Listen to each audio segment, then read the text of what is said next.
Boa noite, nós estamos em mais uma edição do nosso Café com Frater e já você que já está aí nos acompanhando, seja muito bem-vindo, seja muito bem-vinda, é uma alegria ter você conosco e hoje uma edição super especial, um convidado super especial, mas antes de tudo, boa noite, Frater Felipe. Boa noite, meu querido. Tudo bem? Tudo bem, Frater?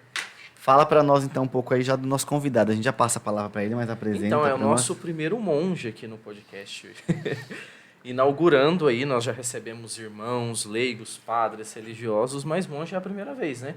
E quando a gente fala a palavra monge, eu tenho certeza que já gera uma quantidade imensa de dúvidas sobre mosteiro, como vive um monge, se é igual na Idade Média, o que reza, o que come. Então, já Dom Samuel vai falar um pouquinho sobre vida monástica, sobre a vida dele, como foi essa trajetória Se ele é até bispo ou se tornar não é um monge. bispo, É, né? porque chama de dom, né? Mas eu quero dar uma boa noite para você que já está aí nos acompanhando, a Luana Jesus, o William Augusto, lá de Itapecerica. A Luana é nossa, né, já é da casa, Já. está sempre conosco. O William Augusto, lá de Itapecerica, querido, um abração para você. O Cleiton Alves, lá da Paróquia Imaculada Conceição, de Nova Suíça, em Piracicaba, está nos acompanhando. A Gislene Ferreira, a Gi, querida, de Itapecerica também. Josiane Pantoja, Josi, um abraço. A Josi também já é da casa, Já, participa tá sempre sempre conosco, conosco, nos né? ajuda muito, de Belém do Pará, de uma das nossas paróquias lá em Belém do Pará. A Joana Dores, Luciano Zabarella. Boa noite, Luciano, é uma alegria ter você conosco. Bom, faz aquilo que é padrão do nosso podcast, certo? Compartilha, né, Frater? Envia esse link aí nos grupos da família, grupos do trabalho, da igreja. Eu tenho certeza que você tem um monte de grupo aí no seu celular, no seu WhatsApp, então encaminha e convida a galera para participar com a gente. É, família gosta, né? Família Posta em gosta. grupo de família, participa conosco e Fala, olha, é você. um podcast com um monge. Que vai sair desse podcast com esse monte? É isso aí. Antes de começarmos, Dom Samuel, nós temos um patrocínio muito legal. Vai aparecer aqui na tela agora, exato, tá aqui. É Papaiô, Pizzaria, Hamburgueria e Sushi, nosso amigo. Daqui a pouco o senhor vai poder provar. E garanto que vai gostar muito. Então, se você mora aqui na região de Parelheiros ou passa por aqui, vem por aqui, você pode passar por lá, é só colocar pizzaria, hamburgueria, sushi, papaiô. Você vai acessar o endereço, é aqui pertinho da nossa casa, na região de Parelheiros mesmo. E você que não é de Parelheiros, fica na vontade, né? Mas quando vier em São Paulo, Vale a pena, gente. vale a Não é pena. porque é nosso patrocinador, não. É E os muito bom. convidados amam esse patrocínio, né? Sem dúvidas. A gente também. A gente também, a gente também. É, e para a semana que vem nós temos um outro patrocínio. A gente Exato, pode falar um exato. pouquinho no final, né? Claro. Prata, isso aí você vai falar, mas para a semana que Tem vem coisa nova vindo por aí. tem coisa nova, então você não pode perder. Antes de tudo, interagem aí, né? Manda um comentário de onde você está participando, seu nome, até mesmo perguntas, né? Para o Dom Samuel. Pode enviar essas perguntas e a gente vai interagindo aí ao longo do nosso podcast. Valeu, gente! Dom Samuel, é uma alegria tê-lo conosco. Seja bem-vindo. Seja muito bem-vindo. Obrigado. Confesso que eu fiquei um pouco preocupado com o convite, porque não é muito comum um monge participar de um podcast, né? Mas eu senti que fosse necessário, fosse importante também a gente partilhar a vida, partilhar o carisma e atender as demandas das perguntas que nos chegam sempre sobre a vida monástica, também vida pessoal. Então agradeço o convite dos senhores, fráteres salvistas. Estamos aí, vamos conversar. É o primeiro podcast que o senhor participa? O primeiro. O que pensa? Estamos aí estamos iguais, assim, né? Nós estamos entrevistando pela primeira vez um monge Exato. e o senhor participando pela primeira vez de um podcast. Então, tá legal. Bom, como nós já conversamos um pouco antes, o pessoal também já sabe, essa pergunta é a pergunta de ponto inicial aí do nosso podcast, né? Fale para nós, então, quem foi Samuel antes do Dom Samuel, né? De onde o senhor veio, estrutura familiar, partilhe um pouco conosco aí da sua vida inicial. Samuel antes de Samuel. Antes. Muito bem. Primeiro também eu gostaria de acolher os telespectadores, os ouvintes desse podcast. Sei que tem muitas pessoas que seguem a fraternidade de vocês, a comunidade, esse podcast em especial. E também, certamente, há pessoas, conhecidos meus, talvez algum confrade que esteja acompanhando, algum familiar. Sejamos todos bem-vindos para essa partilha. Não me coloquem em perguntas embaraçosas, por favor.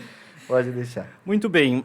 O Dom Samuel, antes de ser Dom Samuel, nasceu numa pequena cidadezinha do interior de Minas Gerais, centro-oeste de Minas, chamada Itapecerica. Olha. E aí, sempre quando eu digo isso, as pessoas perguntam, a Itapecerica é da serra? Sim. Eu digo, não, tem muita serra, mas não é da serra. Sim. É uma cidade no centro-oeste de Minas, pertence à diocese de Divinópolis, que dista umas 2 horas de Belo Horizonte, capital. Certo. Uma cidade histórica, com quase 300 anos de história. E ali eu nasci, naquela cidade, mamãe e papai se conheceram ali. E depois eu sou o 4º dos irmãos, né? Tenho 8 irmãos, Eita. 8 irmãos de sangue, né? De pai e mãe são 6. Depois tem 2 do primeiro relacionamento da minha mãe. Nasci em Itapecerica, uma cidade histórica que respira religiosidade, cultura, arte, então me criei nesse meio. Bem aquelas cidades típicas de Minas, Isso. então. Ouro Preto, justamente. Tiradentes. Só um parênteses, quando a pessoa fala aqui no nosso podcast que é de Minas, a gente fica tranquilo que mineiro é bom de papo. Justamente. Então a gente já... Todas as nossas experiências com mineiro aqui até agora foram muito boas. Assim. Então foi um papo muito bom. Então. Eu sou suspeito para falar, né? Frater também é de sou Minas. mineiro. É mineiro. Muito bem. Então, assim, o meu nascimento foi um pouco conturbado, a minha gestação, porque eu nasci prematuro, 7 meses. Então teve que ficar na incubadora um tempo, acho que por isso que eu não cresci muito. Talvez seja por isso. E depois, logo que nasceu, uma série de problemas de saúde, complicações, chegando até a ser, inclusive, desenganado pelos médicos. Nossa. Isso é um assunto que eu pouco partilhei na minha vida, né? Mas hoje o pessoal vai conhecer. Desenganado pelos médicos, mas mãe nunca perde a esperança, né? Foi aí lutando e, enfim, deu certo, vingou. O menino vingou. Obviamente eu não tinha esse nome, né? Então vamos descobrir. Eu não revelo o meu nome civil. Certo. Mas algumas pessoas conhecem. Mas aí fui crescendo, me situando ali naquele contexto. Minha família nunca foi muito religiosa, mas a atmosfera da cidade sempre foi. Então, por parte da minha avó materna, foi dela que recebi mais instrução religiosa, etc. Depois, crescendo um pouco mais, colégio, escola, etc., até depois sendo inserido na vida da comunidade eclesial, que depois foi amadurecendo a questão vocacional também. E eu tive uma infância, vamos dizer assim, tive que passar por um processo de amadurecer muito cedo, de ter que assumir responsabilidades muito cedo, porque tinha outros irmãos, os pais se separaram muito cedo. Então, aprendi a me virar ainda adolescente, vamos dizer assim, né? Ajudar minha mãe com os demais irmãos, na criação deles também, os que vieram depois de mim. Mas posso dizer que foi uma infância, uma adolescência feliz. Eu fiz o que toda criança faz, brincou, se divertiu, fez bagunça, traquinagem, estudou, etc. Deu muito trabalho? Não dei muito trabalho. Dentro do normal, né? Dentro do normal, sempre fui muito tranquilo, acho que talvez por isso também depois as coisas foram tendendo para a vida monástica, mas sempre fui muito tranquilo, muito responsável. O senhor fez os sacramentos logo no início? Como que foi? Sim, recebi os sacramentos, porque também em perigo eminente de morte a gente recebia, né, como estava desenganado, os sacramentos naquela época, já os sacramentos ali mesmo, no hospital. Mas depois fui trilhando minha caminhada de fé na comunidade, né? Sim. Com mais ou menos quantos anos, Dom, o senhor começou a se interessar mesmo pela igreja? Aí é uma coisa incrível, que aí é dom de Deus, né? Com 11 anos de idade, E aí veio um fato interessante. Minha avó me levava à missa, às celebrações. E ali eu participava da missa, ainda que como uma criança de 11 anos, não compreendia o que era a missa, mas eu sentia o meu coração arder ali, palpitar na missa, sobretudo quando o sacerdote levava a Eucaristia, sem entender nada. A partir disso, foi de fato participando da Eucaristia que foi vindo a mim uma consciência, digamos, vocacional. E eu digo isso para as pessoas, é um pouco até difícil de compreender isso, mas com 11, 12 anos, quase que eu tinha, assim, certeza no meu coração do que eu já queria. Olha, bem novo já, então. Bem novo. E o senhor falou que a família não era tão religiosa, né? Sim. Mas e aí partilhou isso com a mãe? Como que foi? Ela aceitou? Foi um pouco conturbado, né? Porque, diferente desse protótipo que estamos acostumados de histórias vocacionais, eu encontrei muita resistência na minha caminhada religiosa. Não só para a vida religiosa, mas antes mesmo a minha inserção na vida da igreja. No início, minha mãe foi muito resistente, não era católica praticante, os pais separados, meu pai sempre indiferente. Então, eu encontrei certa resistência para depois também me inserir na vida da comunidade, ser ativo na vida da comunidade. Mas eu fui perseverante, fui firme, e essa firmeza, essa coragem, depois, com o passar dos anos, foi causando também certa, digamos assim, certa conversão, certa transformação no seio familiar também. Sim. Já deve ter ouvido, então, esse menino só vive na igreja. Certamente, certamente, não sai da igreja, vive na igreja, uma série de coisas, né? Era coroinha? Sim. Ah, sim. Fui coroinha, apaixonado pelo serviço do altar sempre. Depois fomos assumindo outras responsabilidades, até que um dia meu pároco falou, não, você precisa avançar mais, ir para as águas mais profundas. Aí ajudou também nesse processo de discernimento vocacional, mas eu sempre fui muito atuante na vida da comunidade. Mesmo como coroinha, eu tinha, claro, não posso dar testemunho em nome de mim mesmo, mas eu tinha um zelo que era assim, para além do normal, vamos dizer assim, para uma criança, para um adolescente. Era algo realmente que eu gostava do serviço litúrgico, o serviço da igreja, de estar ali, tinha zelo, me programava, tinha disciplina, responsabilidade para aquilo, de maneira que a comunidade toda, a comunidade de fé paroquial, percebia ali também, inclusive nisso, traços de possível vocação também à vida da igreja. Sim. O que, infelizmente, hoje em dia acaba se tornando mais raro, né? Os jovens, adolescentes se interessarem desse modo, né, pela igreja. Acho que por isso que o senhor falava que era uma graça, né? Uma graça especial, porque... Às vezes a gente até tem, assim, nas paróquias, uma quantidade considerável de coroinha, mas são aqueles coroinhas padrão, né?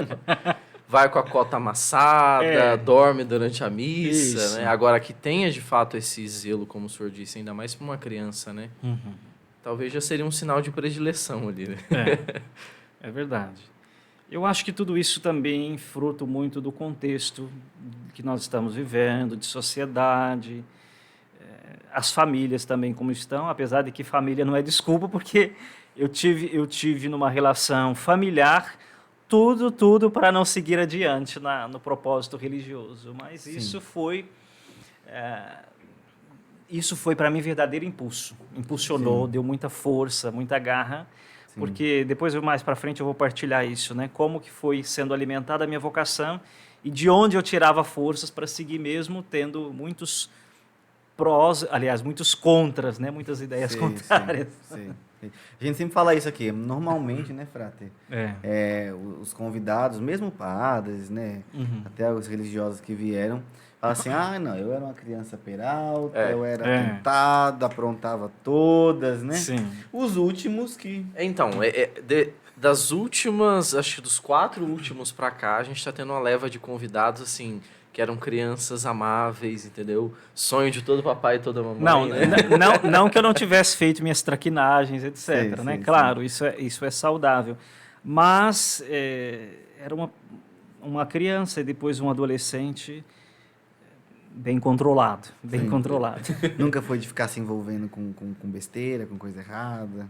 Não, e olha que eu nasci num contexto social muito difícil, muito complicado, né? Era o auge ali da questão das drogas, etc. Então eu convivi com isso muito até na rua da minha casa, vizinhos meus ali faziam uso de entorpecentes, de drogas, etc. Era uma realidade, de certa forma, comum. Né? Era uma realidade comum ali, mas isso de fato nunca me atraiu, não. Graças a Deus. O senhor nasceu em qual ano, Dom? 1988. Eu tenho Deus, 34 anos de idade. 34 anos. As pessoas me fazem essa pergunta Eu tenho todo certeza que tem alguma receita médica de monge, de medicina de mosteiro, que o senhor não revela. Não tem, não. Para conservar. Acho que é não sei se a vida na genética, graça. pode ser. Mas as pessoas me perguntam, fazem essa pergunta todo dia. Qual a sua idade, Dom? Qual a sua idade? Não Qual a sua parece. idade? Não parece. É o hábito branco. Esses dias eu vi até no Instagram do senhor, né? Você falou assim, meu Deus, eu não aguento mais. Aí eu coloquei lá, eu colocar minha idade, porque todo mundo já sabe, não pergunta. Mas porque quando eu digo, alguns não acreditam também. Não é possível, é mentira. Eu falo, então... Sim. Mas é isso mesmo, nasci no ano de 1988. Legal. E o despertar vocacional? Aí que tá. Então, aproximadamente com 11, 12 anos, participando da Eucaristia, eu já percebia sinais no meu coração. Depois isso foi sendo, digamos assim, amadurecido, fui tomando a consciência do que era a igreja, do que eram os sacramentos, na própria questão da vida sacramental, e isso foi, digamos assim, eu comecei a me enamorar pela vida da igreja mesmo sem compreendê-la, sem ter a teoria. Estava vivendo a prática sem muita teoria, mas aquilo já me tocava profundamente. Então, sem medo de errar ou me contradizer, realmente com 12 anos... eu já tinha assim muita clareza e muita convicção da minha vocação que eu queria ser padre. Porque até então, o que a gente conhecia na vida da comunidade era a vida do padre, né? E sobretudo do padre secular, o padre diocesano. Depois eu fui conhecer um pouco a dimensão do que era a vida consagrada e aí também me namorei, me encontrei, falei, eu quero ser padre desse jeito aqui, esse tipo de padre, né? Mas esse despertar veio pela vivência na vida da comunidade. Isso que foi dando assim sinais, moções dentro do meu coração, mas também Deus se revela por sinais. Utiliza-se de pessoas, de situações, Realidades etc. cotidianas. Realidades cotidianas. Nada na minha vida foi, digamos assim, sinais prodigiosos, mirabolantes. Não desceu um anjo com cartaz dizendo o que eu deveria ser, ou aonde deveria entrar, nada disso. Ardente, não, não teve nada disso. Foi realmente emoções do interior do meu coração e um pouco de ousadia, de determinação, de coragem para se aventurar, se arriscar nessa vida que vivemos, né? Mas é bom o senhor falar isso, porque foi um pouco também da partilha vocacional do padre Eric Deoniano, que teve há uns 2 podcasts atrás. E a gente reforçava isso, porque às vezes as pessoas que nos acompanham, seja na dimensão vocacional ou de alguma decisão, na vida espiritual, né? Questionam isso. Mas como que eu vou ouvir a voz de Deus? Como que eu vou discernir? E às vezes se tem essa ideia mesmo de que não, Deus vai me falar, eu tenho que ouvir, eu tenho que ter uma visão. E a gente tem que aprender a ouvir Deus, a falar, a conversar com Deus a partir das realidades da nossa história, do cotidiano, né? Deus fala nas coisas simples, e se a gente não tiver essa sensibilidade, a gente não consegue ouvir, não consegue compreender. Como o senhor disse, né? Não apareceu um anjo. Não. Pode ser que em algum momento apareça, mas se a gente for ficar esperando o anjo, não vai ouvir nunca a voz de Deus. Eu acho importante trazer esse assunto à tona, porque certamente tem muitas pessoas nos ouvindo, nos vendo, e muitos jovens também que sentem, de fato, inspiração para a vida vocacional, seja qualquer estado de vida vocacional, né? Matrimônio, vida consagrada, ministério ordenado. E eu, nessa minha pouca experiência, sempre acompanhei, sempre gostei muito das vocações, de ajudá-los, de promovê-los, de rezar pelas vocações, e eu vejo que essa é uma demanda muito grande que nos chega. Como discernir a vocação? De que modo ter clareza, ter certeza do que Deus quer para mim? Então as pessoas se achegam a nós, religiosos, sacerdotes, como se nós pudéssemos responder por elas. Então, a primeira coisa que precisa deixar claro, eu digo isso a partir da minha experiência, você é o dono do seu discernimento. Não é possível delegar o seu discernimento vocacional para outra pessoa. Outra pessoa não pode escolher por você. E não pode dizer o que você vai ser, o que você não vai ser. É claro, as pessoas que têm uma caminhada na vida da igreja, que já abraçaram o estado de vocação, elas podem nos ajudar. São inspirações, de fato, né? Porque a nossa vocação também perpassa, de repente, por um testemunho de um sacerdote, de um consagrado, ou vendo, de repente, a vida matrimonial de um casal. Isso tudo pode nos inspirar, a gente podemos nos aconselhar, pedir orientação. Mas esse direcionamento, ele parte também dessa ousadia de ouvir a Deus, como o Senhor está dizendo, Deus que fala no nosso coração, no nosso íntimo, também através das moções do Espírito, mas que se revela de uma maneira muito concisa, muito prática, no cotidiano das coisas simples. A partir da nossa realidade, seja ela qual for, por mais difícil, por mais desafiadora que seja, Deus nos chama e nos fala a partir da nossa realidade.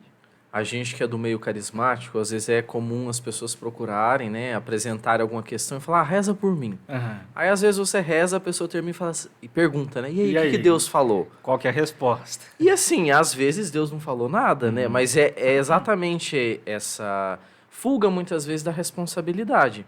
Porque, como o senhor disse, Deus fala, mas é ao mesmo tempo algo que exige de mim uma resposta, um discernimento, uma decisão, uma procura.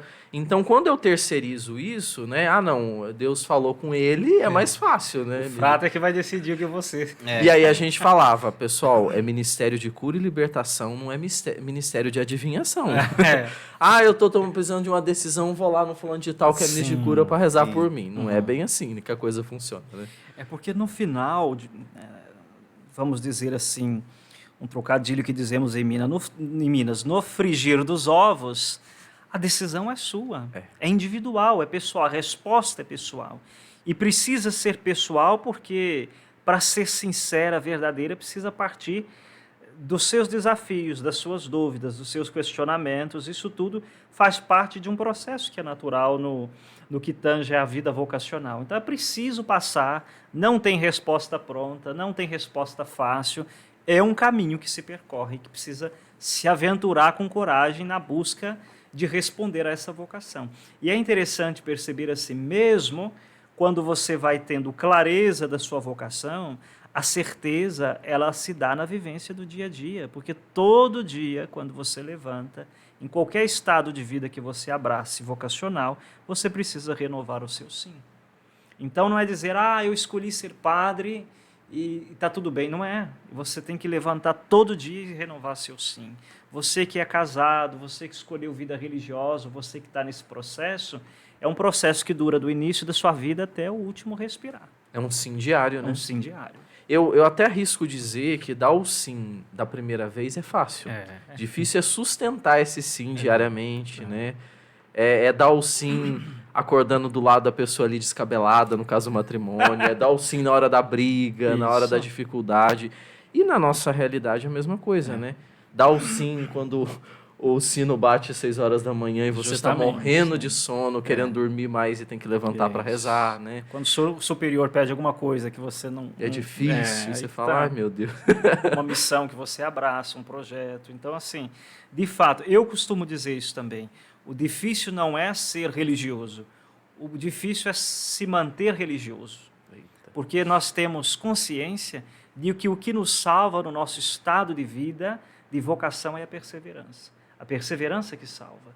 Então, chegar a ser religioso tem as suas enormes dificuldades e percalços, sobretudo na questão do discernimento, do processo vocacional, até você entrar. Mas se manter religioso até o final da sua vida é outro desafio maior. Chegar a ser padre é difícil, mas se manter padre até o resto da vida tem lá a sua outra dificuldade.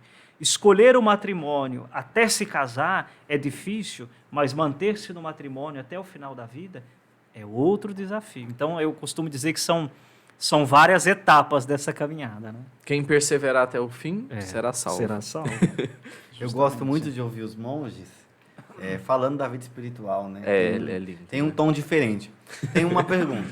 O senhor, não quero colocar o senhor em situação embaraçosa. Vamos lá. Mas o senhor usou uma expressão que eu achei muito interessante. As moções interiores, né? As moções do espírito. O que seriam essas moções interiores dentro de um discernimento vocacional?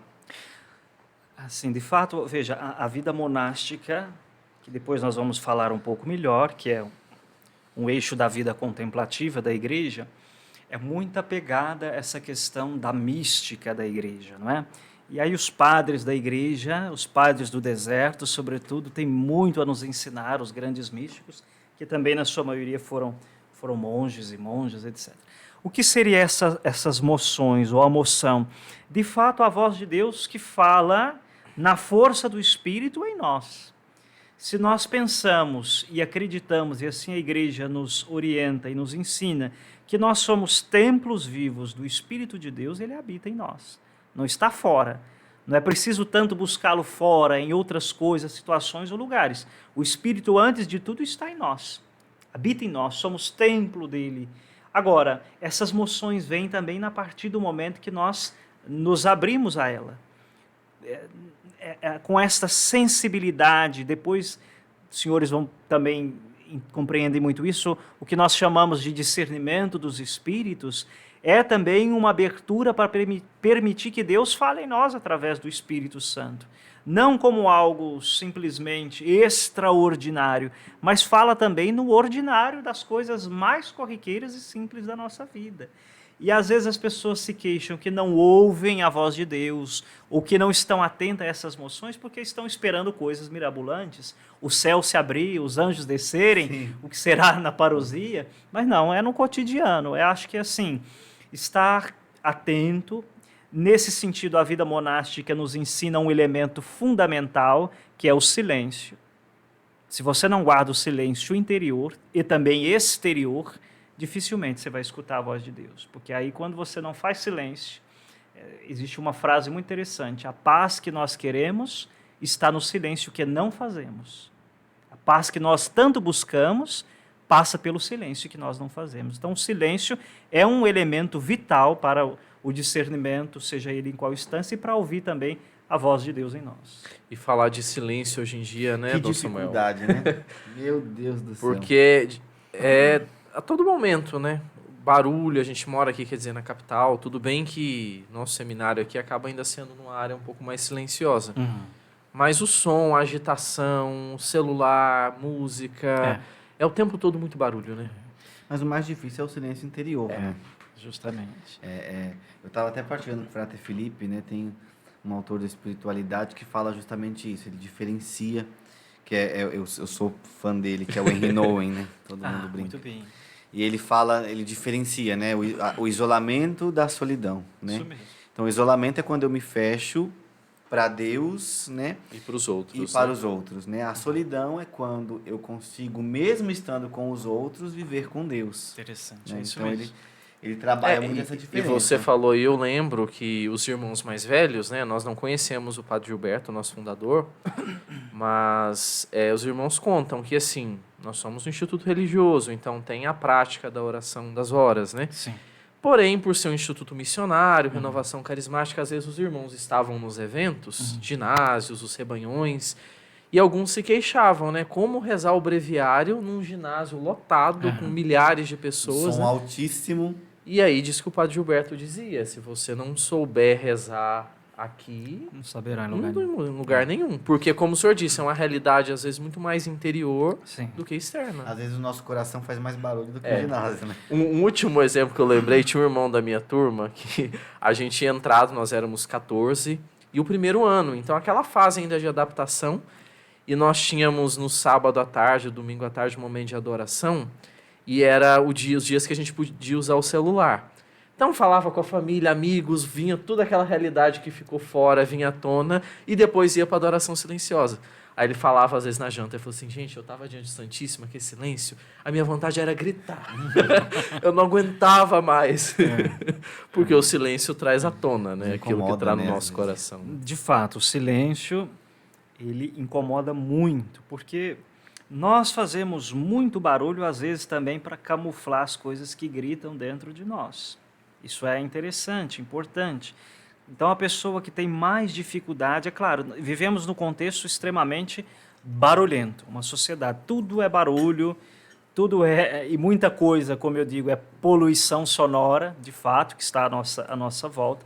Claro. Mas o silêncio é, antes de tudo, uma atitude interior, contemplativa do nosso ser. Porque, às vezes, podemos estar em silêncio físico, mas não em silêncio interior, né? Vamos dizer que a regra de vida, ou em alguns momentos do nosso cotidiano religioso, exige de nós silêncio.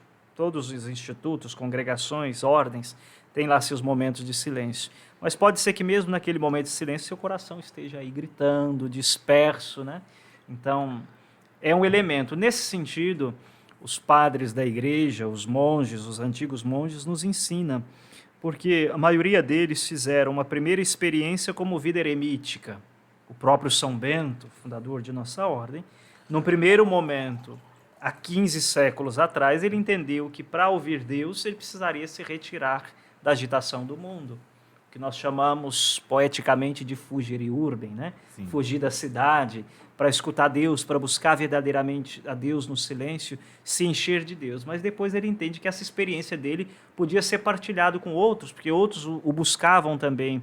Aí inicia-se o que nós chamamos na igreja, na vida religiosa, de vida cenobítica, passando do estado eremítico, a vida sozinha, recolhido numa gruta, numa caverna, no deserto, etc., para a vida em pequenas comunidades cenobítica. E mantendo, digamos assim, a mesma tônica de silêncio, de contemplação, de oração.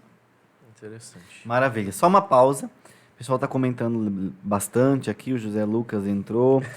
o José Lucas é o visitante, né? O papo de seminarista, na verdade, aqui aparece, mas é o Darley, que também foi, lá né, do Pará. que é do Pará, né? Darley, um abraço para você. O João Batista, meu xará, né? Mandando aqui. Tá fiel aí também. Tá, uns também, 4 né? podcasts. Sem dúvidas. Antônio Graças, mais uma vez. Teve mais uma pessoa que entrou aqui antes. Deixa eu ver se eu consigo identificar aqui. Olha, até agora tá muito bom. Sem então dúvidas. você que tá fiel aí, tá gostando, ainda dá tempo, compartilha.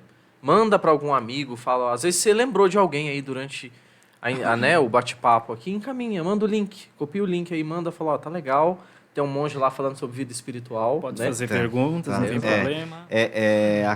Aqui, Carolina Nacruti, mandando boa noite, Carolina. O Cleiton, o Cleiton, a gente vai responder sua pergunta daqui a pouco, né? Ele perguntou assim, por que da escolha de ser monge, qual a diferença para um religioso?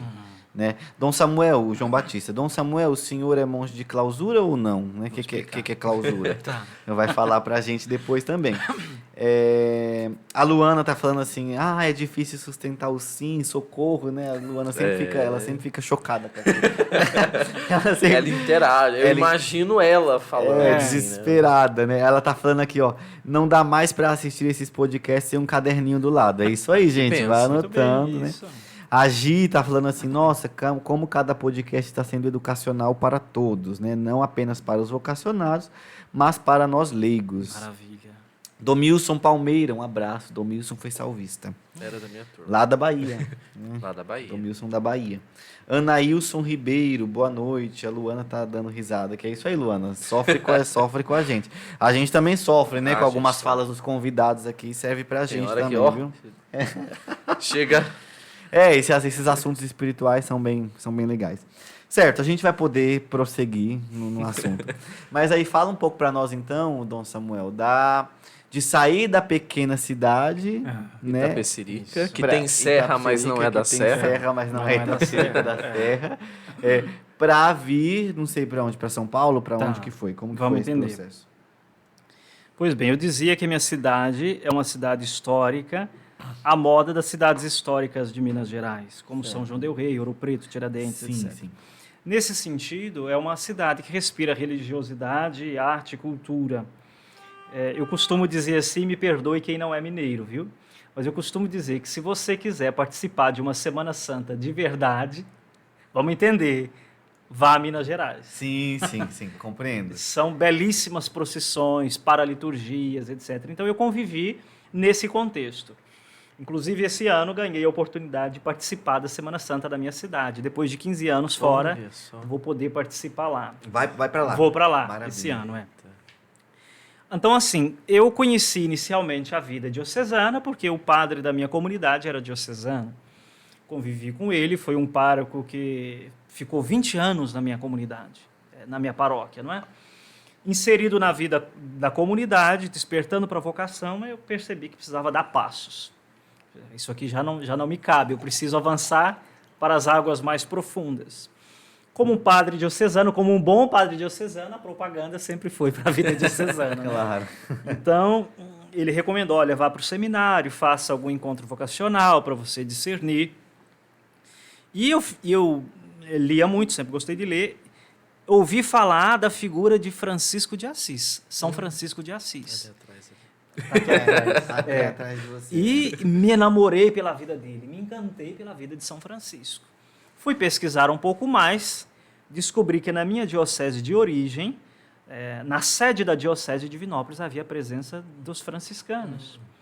Então eu cheguei a fazer 2 encontros diocesanos, vocacionais na diocese, e tendo feito esses encontros eu falei, é muito bom, é muito bonito, mas não é para mim. Mas não é para mim, não é esse estilo de vida que eu quero.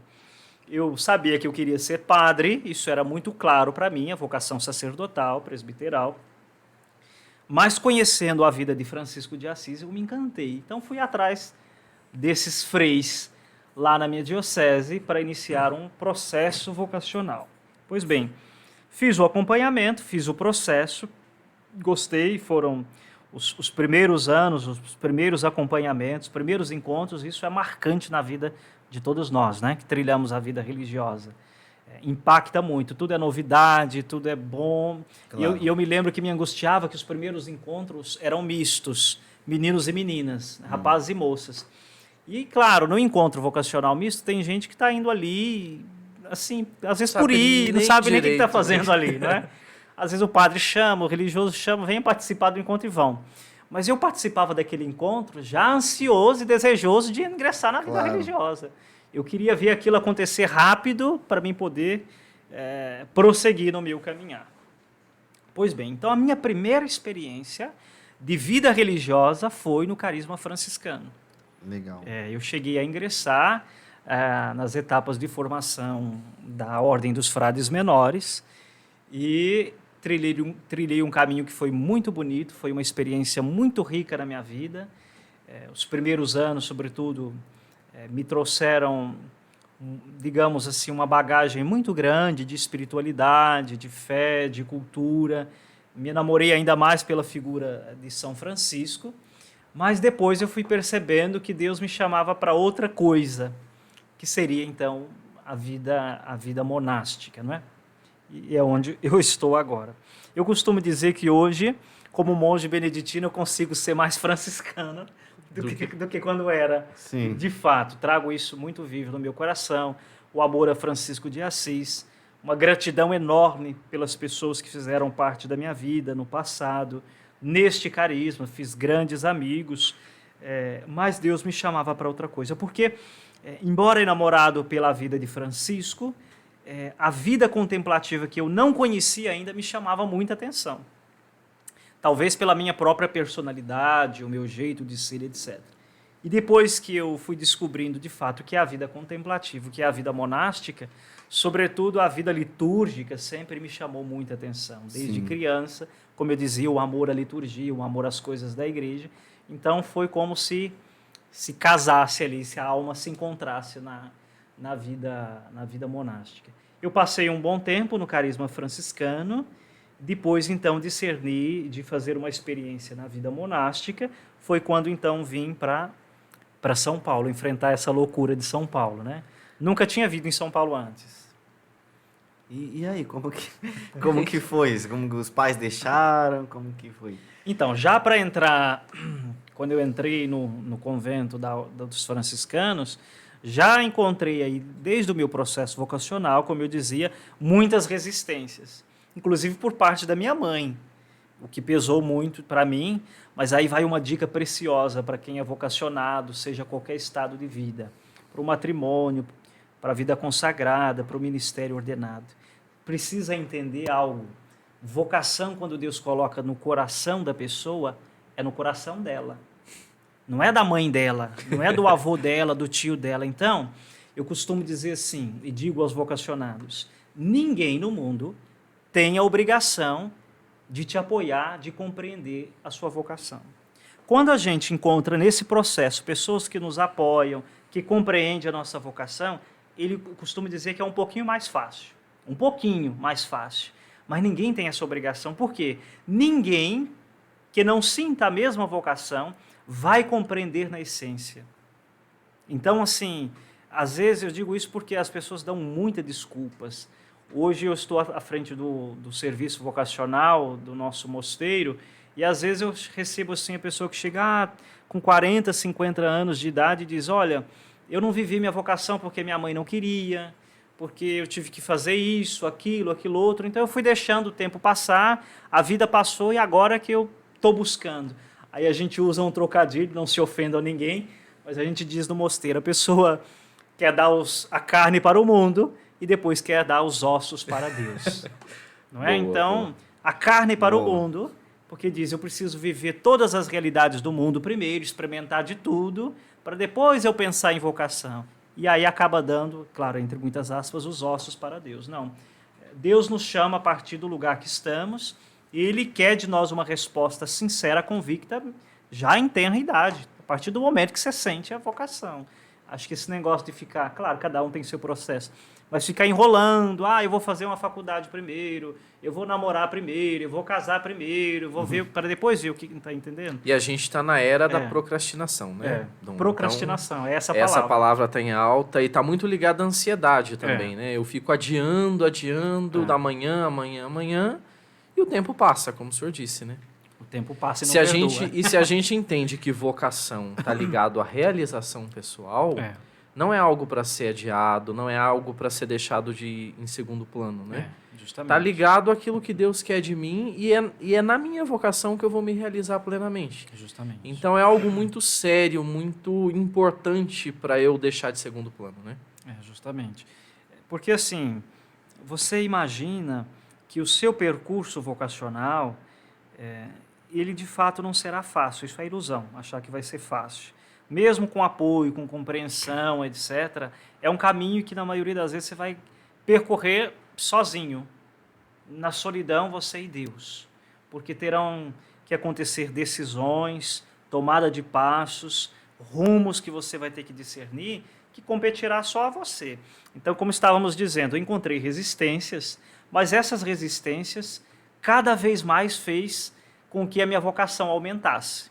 Nunca me atrapalhou, às vezes alguém que pudesse duvidar da minha vocação, alguém que pudesse não compreender, não apoiar. Isso, de fato, foi ainda mais alicerce para compreender. Não, Deus colocou, foi no meu coração. Eu que preciso arregaçar as mangas e ir atrás e percorrer.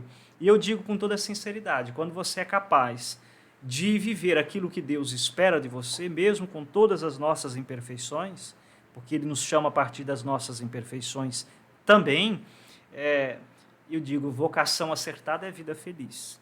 E vida feliz não significa ausência de problemas, de dificuldades, de empecilhos, de percalços. Vida feliz é a convicção de que você está no lugar certo, fazendo a coisa certa. Isso é muito importante, porque te traz, de fato, realização de vida. Paz de espírito. E o contrário também é certo. Quando você não está numa vocação que não é sua, você não é feliz e corre o risco de fazer todo mundo à sua volta infeliz também. Eu só lembro daquela passagem de Jonas, né?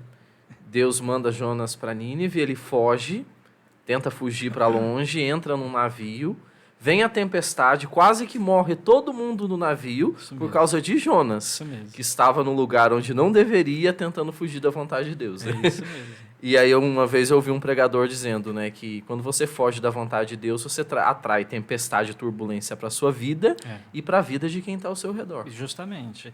É importante porque talvez os jovens que estejam nos ouvindo também possam compreender isso. adiar os passos que deve ser dado, o que nós chamamos de procrastinação, isso às vezes pode abafar a sua vocação. Abafar, e isso não é bom, porque se deixa tudo para depois, para discernir depois, quando tiver mais maduro. Claro. E as pessoas às vezes nos vê jovens assim, né? E diz, nossa, mas é tão novinho e já entrou para... Mas Deus quer os novinhos também, quer os jovens também. Porque É só os a cacos, ideia, né? a ideia é que padre, por exemplo, tem que ser velho, a figura do padre velhinho, barrigudo, rabugento, cabelo branco, não é assim, né? A gente começa cedo. Tá certo. Claro que Deus, aquela passagem do Evangelho, né? Alguns foi chamado para trabalhar de manhã, outros ao meio-dia, outros à tarde, todos receberam o mesmo salário. Mas é importante, assim, a partir do momento que você toma consciência da sua vocação, não ficar esperando vir uma voz do além para te dizer aonde, quando. Acho que precisa aí uma dose de coragem, de perspicácia, de ousadia. Aquela mesma coragem que a gente tem, às vezes, para fazer coisa que não deve, coisa errada, para se desviar, para ir para outros caminhos. Essa ousadia precisa também estar dentro de nós para fazer as coisas de Deus. Bacana. Uma pergunta, Dom Samuel, lá. o senhor citou aí a figura importante da sua avó, né? Nesse Sim. processo inicial de contato com a igreja. Quando o senhor... Ela é viva ainda? Não é mais. Mas quando o senhor ingressou no mosteiro... Não. Também não. Não, Então não. ela não chegou a ver... Não chegou. Ah, que pena. Não chegou. É uma intercessora do céu. É uma agora. intercessora. E aí vim para São Paulo, como estávamos dizendo, caí nessa megalópole, Sim. saí de uma cidadezinha de 22, 23 mil habitantes para cair num universo desse. De fato, é muito desafiador. Sobretudo para a vida monástica, porque eu tinha vindo de uma experiência, de um carisma que é completamente diferente da vida monástica. Eu vim de um carisma que era apostólico, missionário, itinerante, de cuja tônica era mais a vivência em fraternidade, minoridade, etc. Para cair na vida monástica, que era um outro oposto, um outro extremo. Então, assim, os desafios iniciais foram grandes, até porque o que se cunha no imaginário de qualquer pessoa que diz mosteiro é grades, é uma série de outras coisas, de flagelação, talvez, uma série de coisas assim que estão no imaginário que foi cunhado na Idade Média, que agora nós vamos tentar responder um pouco essas Sim, curiosidades do... Sim. E os filmes adoram, né, trazer uma polêmica em cima do... Dom, antes do senhor continuar, traz para nós, frater, por favor. Eles vão trazer aí o que a gente vai comer. Ah, que maravilha. É o aperitivo Muito bem. para sobreviver até a hora da janta. Aqui, por Obrigado, favor. obrigado. Tem 3 garfos aqui. Obrigado. Então eu vou falar mais uma vez do nosso patrocinador, Papaiô. Vai aparecer aqui. Pode usar aqui no Na café canequinha. aí. Ah, é Na verdade, caneca do na café. Porque canequinha. o Dom não toma café. Mineiro e não toma café. toma Eu tô café. inconformado com isso até agora. A gente fala sobre isso. Então, tá aqui quem tá patrocinando para nós, na pessoa do Flávio. Agradecemos e fazemos aí a propaganda como nosso patrocínio. Uma bênção. Só um detalhe, acho que vocês agora estão me escutando, nós estamos enfrentando um pequeno problema com a nossa internet, mas aí depois a gente vai dar um jeito de postar o episódio inteiro no YouTube e no Spotify também. A gente vai dar um jeito de fazer, então você pode acompanhar. Mas acho que agora estabilizou e não vai mais travar. Então vai mandando feedback aí. São imprevistos que importante. acontece. E a É galera importante. ajuda, né? A galera Isso. manda, ó, não tá chegando, tá... Isso, é importante vocês mandarem. Acho que aí a Luana colocou. Agora ficou bom, tá melhorando, é isso aí, vai dar certo. Rezem aí de casa pra nós. Gostou, Dom Samuel? Muito. Fica difícil, comprem. fica difícil ficar falando e comendo ao mesmo Falando e tempo. Mas às comendo. vezes a gente vai interromper para o senhor poder Enquanto isso, a comer gente também. reza um mistério do terço. Muito bem, mas recebemos algumas perguntas. Vamos tentar respondê-las. Claro, vamos lá. Primeiro, os monges beneditinos, eu faço parte da Ordem de São Bento. São Bento viveu há 15 séculos atrás, portanto 1500 anos. A figura de São Bento é muito conhecida, sobretudo pela difusão da medalha atribuída a ele, a medalha de São Bento, não é? Sim. Porque também é muito invocado na questão da libertação contra as forças do mal, contra o próprio tentador, etc. Não é? Isso no senso comum da igreja. Mas é importante dizer também aos que estão nos vendo e ouvindo que a geografia, ou seja, a história, a vida de um santo, ela vai muito além do que talvez esses traços, essas características que caem no senso comum mais forte. Então eu sempre costumo dizer isso. São Bento é muito mais do que a medalha de São Bento. São Francisco é muito mais do que os bichinhos que rodeia ele. Padroeiro dos bichos, né, e como assim diz o vai. povo. E eu costumo até dizer, quando vou celebrar a festa de padroeiro, olha, para que os santos servem? Aí eu brinco com o povo assim na paróquia, na comunidade, etc. Para que serve Santo Antônio? Alguém vai dizer, é para me ajudar a casar. Claro. Casamenteiro. Eu digo, não, Santo Antônio existe para nos mostrar que nós também podemos ser santos. Porque ele foi um homem como nós. São Bento foi um homem como nós, foi ser humano. Então existe para nos mostrar que nós também podemos viver santidade. Em primeiro lugar, que é a vocação original de todo cristão, não é? De todo batizado. Então São Bento,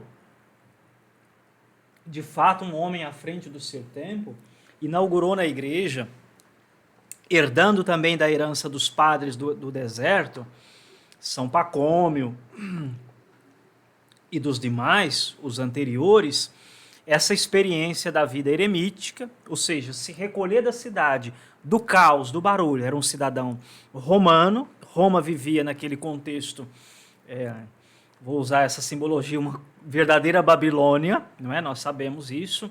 As pessoas não queriam buscar a Deus, viviam em pecado, então São Bento se recolhe numa gruta para fazer uma experiência de Deus. A partir dessa experiência, pessoas foram se chegando a ele, então ele funda pequenas comunidades, pequena comunidade, Monte Cassino, Subiaco, etc. E depois a nossa ordem foi crescendo e se tornando uma grande família. Hoje, a Ordem de São Bento ela é constituída por 19 congregações masculinas. Já houve mais no passado, algumas foram filiando a outras, agregando, outras acabando, etc. E as demais femininas. Então, vale dizer assim, na igreja existe 2 eixos da vida religiosa. A vida chamada ativa e a vida contemplativa. A vida ativa é a vida apostólica, é a vida missionária, atenta ao chamado de nosso Senhor, ide pelo mundo, evangelizar e pregar o evangelho a toda criatura. Várias congregações, fundadores e institutos abraçaram este estilo de vida. Mas houve também outros tantos fundadores que decidiram por viver a vida contemplativa, no recolhimento do claustro, do mosteiro, que é o que eu vou responder agora.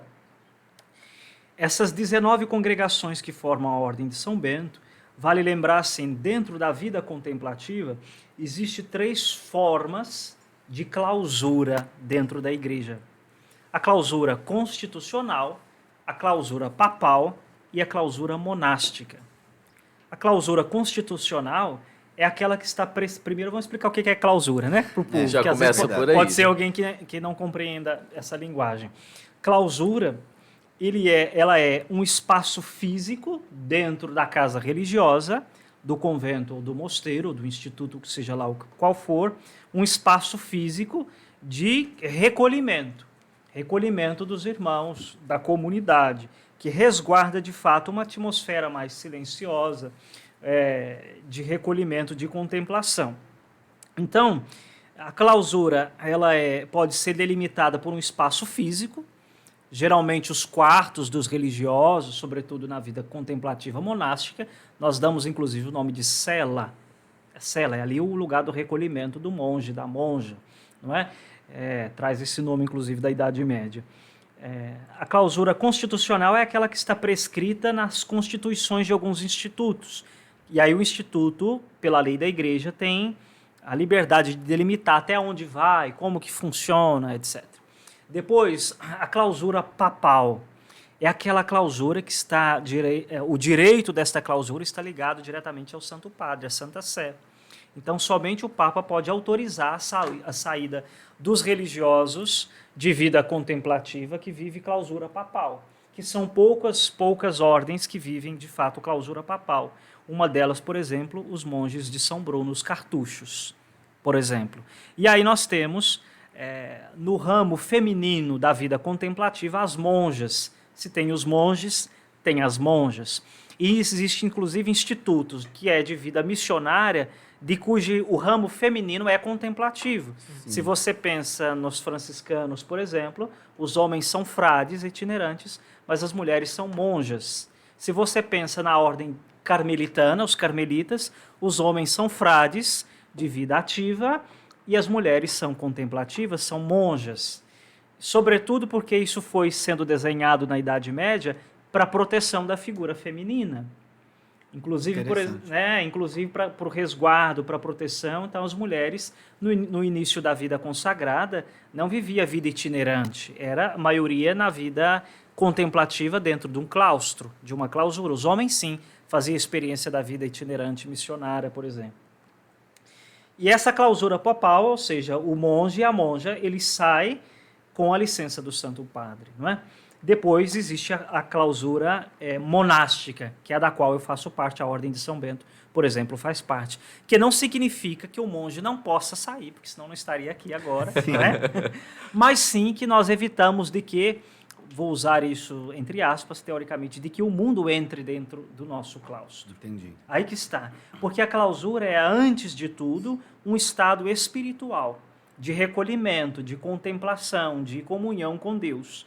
E depois, claro, no mosteiro, existem os espaços reservados àquilo que nós chamamos de clausura, que ninguém entra, de fato, os lugares onde ninguém pode entrar. Então, nós beneditinos, todas as congregações que formam a Ordem de São Bento, que somos de clausura monástica, nós podemos sair com autorização do superior por alguma demanda, alguma necessidade, mas nós vivemos essa clausura no sentido mais de recolhimento espiritual interior. Então não é para deixar claro aqui. Não é trancado de cadeado, não pode sair nunca. Nós, beneditinos, não vivemos trancados, porque quando se fala de mosteiro, se pensa, e as vocações até assustam, eu vou ficar trancado o resto da minha vida? Existem ordens, por exemplo, os cartuchos, que são assim. Inclusive, quando morre como indigente, por exemplo. Né? Sim, não sabe o nome, né? Não tem nome na lápide. Não tem nome. O Santo Padre os obrigou a ter um pequenino recreio no final de semana. Isso é o máximo que fazem. Então, é uma vocação muito peculiar, muito específica, assim como é qualquer tipo de vocação. Mas, sobretudo, a vida monástica, ela intriga muito justamente por esse aspecto. As pessoas estão ligadas a estereótipos. Se enamoram e se apaixonam pela vida monástica, em primeiro lugar, pelos estereótipos.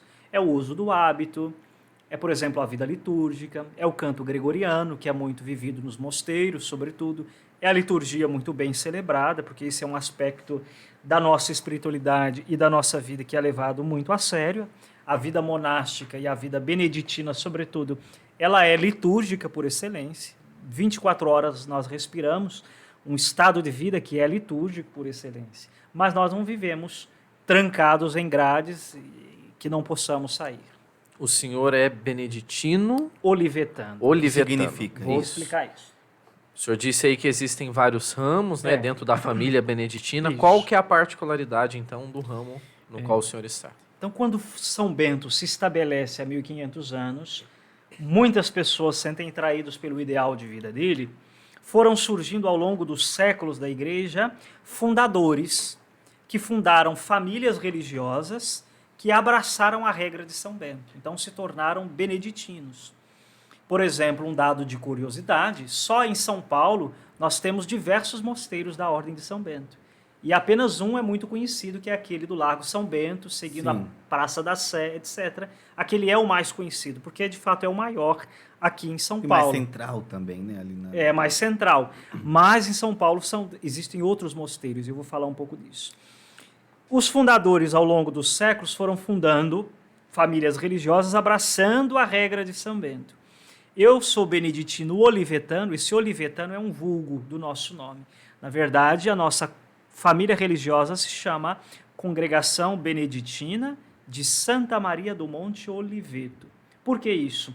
O nosso fundador, São Bernardo Tolomei, que nasceu em Siena, na Itália, e ali fundou a congregação, se estabeleceu no monte, numa montanha chamada Monte Oliveto. E se chama assim até hoje porque ali só se produzia em maior quantidade oliveiras. Então, este Monte Oliveto, porque se produzia oliveiras. E também, até hoje, e também porque está associado ao Jardim das Oliveiras, espiritualmente, aquele da passagem de Nosso Senhor Jesus Cristo. Então, a nossa congregação ganhou esse nome abreviado, Olivetanos, por causa disso, do lugar que nós nos estabelecemos originalmente. Mas existem diferenças entre os beneditinos. O que temos em comum e o que temos de diferença? O que temos em comum, ponto principal, é que todos os beneditinos professam a regra de São Bento. A mesma regra que São Bento escreveu há 1500 anos atrás é vivida por todos os mosteiros beneditinos. Então, os lugares regulares, a forma de vida, etc. Mas os fundadores, criando as famílias religiosas que abraçaram a regra de São Bento, têm as suas particularidades. Às vezes a cor do hábito, as constituições, o nome, as etapas de formação, tudo isso muda de uma para outra. Por exemplo, eu uso o hábito branco. As pessoas me perguntam muito, mas a maioria dos monges usam hábito negro, preto, não é? Eu costumo brincar assim, os urubus quando nascem branquinho. Não sei se já viram um filhote de urubu antes. É branco. É branquinho. Mas não é isso. A culpa de nós, olivetanos, usarmos branco é de Nossa Senhora. Nós somos uma das congregações beneditinas que temos, dentro da nossa espiritualidade, uma profunda devoção à Virgem Maria. Então, para honrar a virgindade perpétua de Nossa Senhora, nós usamos o hábito branco. Isso é um fator espiritual. O fator histórico é que também, naquele contexto de época, há séculos atrás, tingir a lã custava muito caro. Então, isso era... quem pudesse ter tecido tingido era um sinal de nobreza. Então, em sinal do nosso despojamento e ligado também à nossa devoção à Nossa Senhora, adotamos o hábito branco. Que seria o tecido sem tinta. Que então, seria o tecido cru, né? A gente chama o tecido cru, sem tingimento. Mas a gente, quando me pergunta, eu digo, a culpa é de Nossa Senhora, vai perguntar para ela o que a gente usa. E, claro, isso para nós, olivetanos, é um grande privilégio. Que maravilha. Não sabia. Também não, né? Assim, eu imaginei que fosse Sim. algo relacionado à oliveira, né? Mas que interessante. E aí, o mosteiro do senhor fica instalado? Então, o nosso mosteiro, aqui em São Paulo, capital, fica na zona leste de São Paulo, na Vila Matilde. Na verdade, é a Vila Esperança, mas como está a 5 minutos da estação de metrô Vila Matilde, a gente diz Vila Matilde. Nossa presença ali remonta a 90 anos. 90 anos. Nosso primeiro mosteiro no Brasil tem 100 anos, que foi fundado em Ribeirão Preto, inclusive, nossa abadia. E depois, cidade do senhor, não? Não. Você não é nascido lá. Foi Ribeirão Preto. Que o fundador de vocês nasceu. Padre Gilberto. Padre Gilberto. E depois de 10 anos viemos para São Paulo. E aí nos estabelecemos ali. Hoje nós temos um complexo que é a paróquia, temos uma paróquia anexa ao mosteiro, mas que vive de uma forma monástica, contemplativa. Temos um colégio particular, o Colégio Olivetano, que é um colégio tradicional na região também, e temos o próprio mosteiro. A maioria dos mosteiros no Brasil, sobretudo os masculinos, eles têm ou colégio ou faculdade, ou os dois. O mosteiro de São Bento do Centro tem faculdade e colégio, o nosso tem, depois nós temos no Rio de Janeiro, Olinda, Recife, a nossa ordem é vasta. E só em São Paulo, como eu dizia, são vários. Nós temos o nosso mosteiro em Vila Esperança, Vila Matilde, o mosteiro do centro de São Paulo, que a maioria já conhece. Temos no Morumbi, que está mais próximo de vocês, os beneditinos húngaros, que tem um colégio Santo Américo. Temos em Perituba os beneditinos valombrosanos também, que depois tem presença, acho que são eles que têm presença em Itapecerica da Serra, ou... Não, os do Morumbi, que tem em Itapecerica da Serra, e tem as monjas também. Sim. E fora as monjas também, que tem por aí. E de onde vem essa cultura ligada a esse trabalho voltado à educação? Então, interessante, porque era costume, sobretudo na Idade Média, as famílias de nobres confiar aos seus filhos, a educação dos seus filhos aos mosteiros. Então, entravam crianças para o mosteiro para ser educadas. A gente sabe, quando estuda a história da igreja, que as escolas estavam anexas às catedrais, às escolas catedrais, e a educação também passava pela vida dos mosteiros. Então, isso foi um legado que foi transmitido pela tradição, pela história. As crianças eram educadas nos mosteiros. E depois tem uma relação, porque a nossa regra, regra de vida, ela é muito educativa. São Bento mesmo confere aos noviços uma vasta educação e isso transmite depois. Tanto é que o patrono da diocese de vocês aqui, Santo Amaro, foi um dos noviços de São Bento. Santo Amaro, que nós chamamos de Mauro, São Mauro, junto com São Plácido, foram os primeiros noviços de São Bento. E aí depois se tornaram abades, etc. E é o padroeiro, inclusive, dessa diocese. Semana passada, o senhor me trouxe uma informação que, assim, até me assustou no bom sentido. Você falou que são mais de 2.000 santos beneditinos. É mais do que isso. Na verdade, nós temos, ao longo da história, 25 papas que pertenceram à Ordem de São Bento. Quando eu digo a Ordem de São Bento, de qualquer família que professasse a Ordem. Então, temos cistercienses, Olivetan, cistercienses, camaldulenses e outros professaram a regra de São Bento. São aproximadamente 5.000 santos. 5.000 santos na Ordem de São Bento. Eu já estava achando muito 2.000 e 5.000. 5.000 santos, Eita. Mas agora existe uma máxima na nossa ordem, porque São Bento diz assim no final da regra, que todos nós possamos chegar juntos à vida eterna, que todos nós possamos gozar da vida eterna. Então existe um costume na vida monástica beneditina, que é inclusive assim, claro, nós temos os grandes santos mais conhecidos, que é o próprio São Bento, Santo Edelgares e tantos outros, São Gregório Magno, que é o principal biógrafo de São Bento, foi beneditino e foi papa, não é? Mas nós temos assim, se encontrar um corpo de um beneditino intacto, incorrupto, jogue cal para dissolver. É verdade, não? Sério?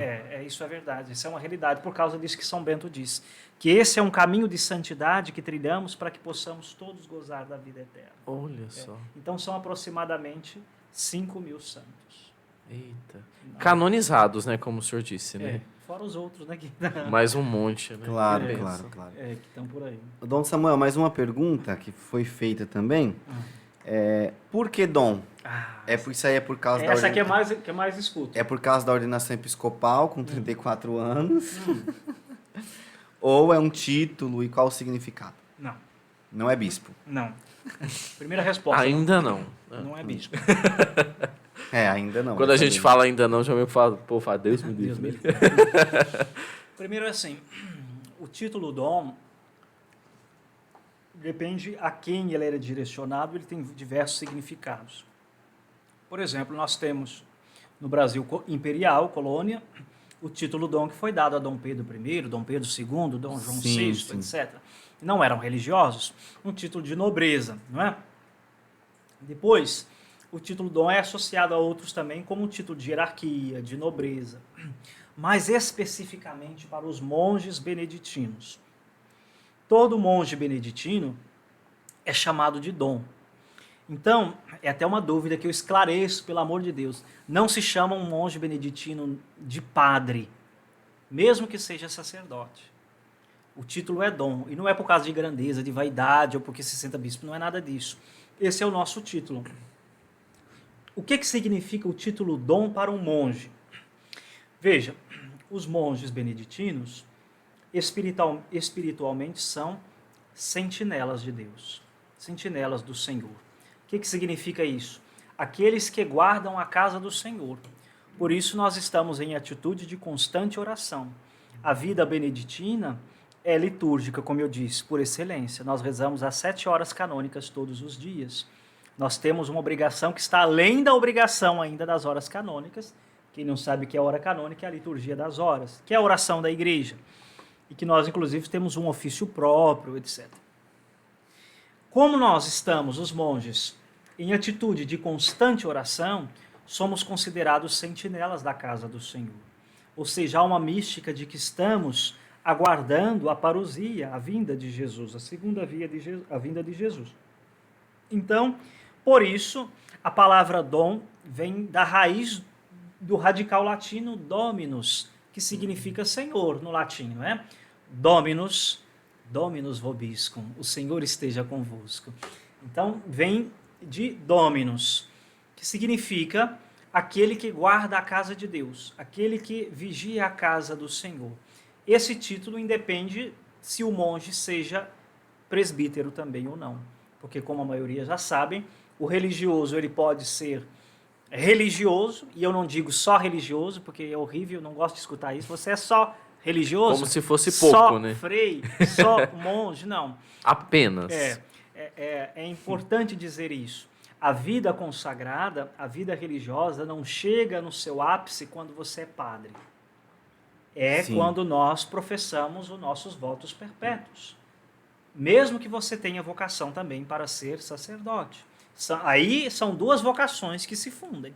Mas, por sermos vigias da casa de Deus, recebemos o título dom, que não tem nada a ver com o ministério ordenado. Você pode ser padre também ou não. Claro. E o que muda na Ordem de São Bento é que alguns recebem esse título já no noviciado, outros recebem só depois da profissão.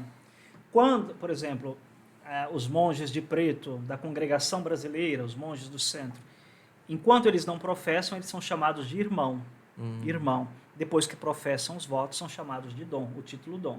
Nós, olivetanos, porque o nosso fundador não queria diferença entre um irmão e outro. O nosso hábito a partir do noviciado já é igual para todo mundo. Não é como o hábito de freira que vai dando pedacinho em pedacinho. Viu? Vai mudando a cor do véu, né? Vai mudando. É dado para todo mundo igual. E aí nós já recebemos o título de dom. E vale lembrar que nós temos um onomástico, né? Outro dia eu ouvi vocês falando sobre o onomástico. Sim. Que, inclusive, como a nossa ordem é uma das mais antigas, as famílias religiosas que vieram posteriormente herdaram também essa tradição de nós, desse legado, de trocar de nome. O que é o onomástico? No dia do noviciado, dia que você recebe essa roupa, o hábito, as congregações. Sim. Algumas congregações e ordens, não são todas. Antes do Concílio Vaticano II era mais comum, nós preservamos isso. No dia do noviciado, você recebe um novo nome, para significar a mesma teologia do batismo. A vida nova em Cristo. Morre o velho homem, tudo aquilo que você viveu no passado, e ressurge nova criatura em Cristo. Como um sinal desta nova criatura que ressurge num caminho para Deus e para Cristo, você precisa de um novo nome. No nosso caso, a gente pensa durante a formação em 3 nomes, apresenta ao superior, e no dia do noviciado, da recepção do hábito religioso, ele nos diz qual é o nome. Então, no caso da minha família, fica o título, Dom Samuel, que foi o que eu escolhi. Eu escolhi 3 nomes com terminação El. Nós sabemos em teologia, é Deus, né? Deus. El. Acho que foi Joel, Samuel, não lembro o outro, mas eu queria o Samuel mesmo. E aí ficou. Até porque o meu nome civil é muito difícil. Sofri muito com esse nome civil. Graças a Deus me livrei dele. Por isso não revela. Não revelo também. Morreu junto com o homem velho. Pode ser que alguém que esteja nos assistindo saiba, né? Mas não comentem. Não comentem, gente. sabe. Não coloquem nos comentários. E aí nós recebemos esse nome, o título, Dom, depois o onomástico, Samuel, mantém o seu sobrenome de origem, o meu é Vander. Nós acrescentamos, somente os olivetanos, na ordem de São Bento, Maria, por causa da devoção à Nossa Senhora. Todos acrescentam Maria. Maria, e a sigla da ordem. Sempre quando vocês verem o nome de um religioso, depois do nome tem uma vírgula com uma sigla, né? OSB, Sim. Ordem de São Bento. Legal. É isso. Então eu não sou bispo, viu? Eu sou monge. Eu costumo dizer isso e eu enfatizo isso sempre. Eu sou presbítero, sou sacerdote também, mas para mim e para nós religiosos, o sacerdócio não está acima da vida religiosa. A vida consagrada, os nossos votos vêm antes de tudo e acima de tudo. Claro. E eu só sou padre porque sou monge. E é mais difícil ser monge, eu vou dizer no meu caso, do que ser padre. Os desafios da vida monástica são maiores do que, no meu caso, não sei, outras pessoas, outros religiosos, do que o da vida presbiteral. Olha só. E o Dom Samuel, assim, quando a gente pensa em padre, a gente pensa no padre da paróquia, né? No padre, sei lá, da atuação pastoral missionária mesmo, né? Ora está em uma paróquia, ora está em outra. Como que se dá e como que se enxerga, então, o serviço sacerdotal, a vocação presbiteral dentro do mosteiro? Inclusive, São Bento escreve assim na regra, porque o mosteiro é constituído por 3 elementos fundamentais. A regra, o abade é o superior, é o pai do mosteiro, aquele que faz as vezes do Cristo no mosteiro, e a própria comunidade. É um tripé. Regra, abade e comunidade. São Bento escreve porque necessariamente a vida monástica beneditina não comporta efetivamente o sacerdócio. Não é, digamos assim, a vocação primeira, o objetivo Sim. primeiro, como era a maioria da vida religiosa, não é? Mas ele diz assim, se o abade quiser escolher entre os irmãos algum que seja ordenado presbítero para o serviço do mosteiro, ou seja, sacerdote, padre para o serviço do mosteiro, o abade tem essa liberdade. O abade pode não ser padre? O abade, não. Não. Agora sim, saiu um motu próprio, uma resolução do Papa Francisco, que autoriza que os superiores maiores de comunidades possam não ser sacerdotes. Isso aí cada congregação, cada ordem está buscando isso. Mas no nosso caso é muito peculiar, porque assim, um abade, que é a figura do pai do mosteiro, ele tem prerrogativas episcopais. Ah, sim. Então, nossa abadia geral, que é a nossa casa-mãe, em Monte Oliveto, é uma abadia territorial. O nosso abade geral, superior maior, ele tem poderes, digamos, eu digo poderes entre aspas, episcopais. Então, necessariamente, por ser abadia territorial, ele precisa ser sacerdote. Certo. Tá? Então, tem essas questões todas. Mas todo mosteiro pode ser mosteiro. Quando é abadia, tem abade. Quando é mosteiro, tem um prior, um superior, etc. Interessante. Qual era a pergunta que eu me perdi dela? Não, era A questão do sacerdócio, É, né? o sacerdócio. Pois bem, acontece que na minha família religiosa, isso é muito tranquilo. A maioria dos irmãos, quando percorre todo o caminho, buscando colocar a vida monástica em primeiro lugar, se há também vocação para o ministério ordenado, é tranquilo. Isso é tranquilo. Agora, o grande desafio é você compreender e levar adiante que, antes de tudo, você é monge. Por isso que o ser sacerdote, o ministério ordenado no mosteiro, é vivido com uma outra dinâmica, com outro pensamento. E é muito bonito. Claro, outras comunidades fazem essa experiência, mas o mesmo irmão monge que horas está aqui presidindo a Eucaristia é o mesmo que daqui a pouco vai estar lá lavando o banheiro da comunidade, vai estar lá fazendo comida, vai estar fazendo qualquer outra atividade, entende? Não tem essa exigência, até porque na vida monástica nós não temos tanta exigência de vida pastoral, por exemplo. Sim, sim. O nosso objetivo, de fato, é viver vida contemplativa, embora que pela necessidade da igreja foi confiada a nós ao longo dos séculos também alguma coisa pastoral, mas é um jeito de estar ali monástico, contemplativo. Se dá dentro do próprio mosteiro mesmo. Não, às vezes até, por exemplo, nós temos paróquia que está do lado, nós temos colégio que está do lado, cada mosteiro tem sua realidade, depende da geografia onde está, do lugar, do clima, por exemplo. Né? Eu estava falando da questão do hábito, tem monges que usam diversos hábitos, tem até, na Índia usam rosa, por exemplo, e a questão cultural, azul, marrom, preto, e tem diversas cores de acordo com as tradições, porque São Bento não escreve na regra qual seria a cor do hábito dos monges. Ele fala da cogula, que é uma veste cheia de franjas que nós usamos, uma veste solene. Ele fala da cogula, pensa na questão do frio das localidades, mas não diz de cor, entende? Por isso que a tradição foi cunhando ao longo dos E às vezes séculos. até a necessidade da cultura de cada país, né? Justamente. Então, a pergunta fundamental que talvez não fizeram, mas eu me faço para responder. O que faz um monge? É verdade. O que faz um monge? Já que não tem um trabalho assim pastoral como os outros padres, né? Sim, o que faz um monge? A pergunta é mais simples do que posso imaginar e mais complexa ao mesmo tempo. Um monge reza. Ah, mas Dom Samuel, todo mundo pode rezar. Rezar é a coisa mais fácil do mundo. Não é. Você ter uma disciplina de vida de oração, que está ali na sua regra, que interiorize no seu coração. Os monges beneditinos, sobretudo, recebem da igreja o verdadeiro ministério da oração. Nós temos o dever canônico da oração. Então, a qual intenção se direciona a oração dos monges? Em primeiro lugar, pela salvação das almas. Claro. Depois, ali na nossa oração, cada vez que nos dirigimos ao coro da comunidade para cantar a liturgia das horas, nós estamos trazendo todo o sofrimento do mundo junto. Claro, todas as famílias religiosas fazem isso, mas nós vivemos isso de uma maneira intensa, 7 vezes por dia. Então, quando alguém diz rezar é fácil, qualquer um faz, não é fácil. Porque você tem os horários, você tem disciplina, você sabe que aquilo você tem que fazer todo dia. Então, nós vivemos basicamente para rezar. Essa é a nossa principal função na igreja. A partir disso, porque a vida do mosteiro ela está toda organizada num relógio cronológico religioso, que é o relógio da liturgia das horas. Sim. Todas as demais atividades do mosteiro culmina com isso. A Eucaristia, que é o centro e o ápice de qualquer estado de vida, sobretudo a vida monástica, e a liturgia das horas. Aí, a partir disso, nós temos diversos trabalhos manuais, depende da realidade dos mosteiros, colégio, faculdade, paróquia, talvez. Interessante o senhor falar, acho que aqui a gente pode entrar num outro tema para ajudar quem está nos assistindo.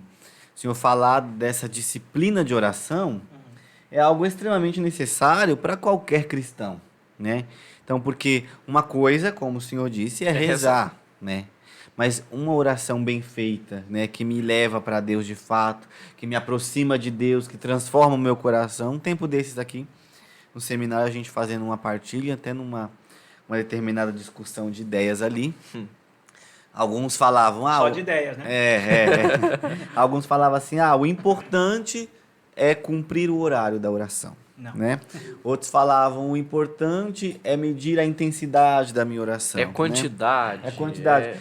E eu particularmente, levantei, né, minha mão e falava assim, gente, isso tudo é muito importante. Mas eu acho que um termômetro legal para nós medirmos a nossa oração é se ela de fato está me transformando enquanto cristão e me fazendo uma pessoa melhor. Né?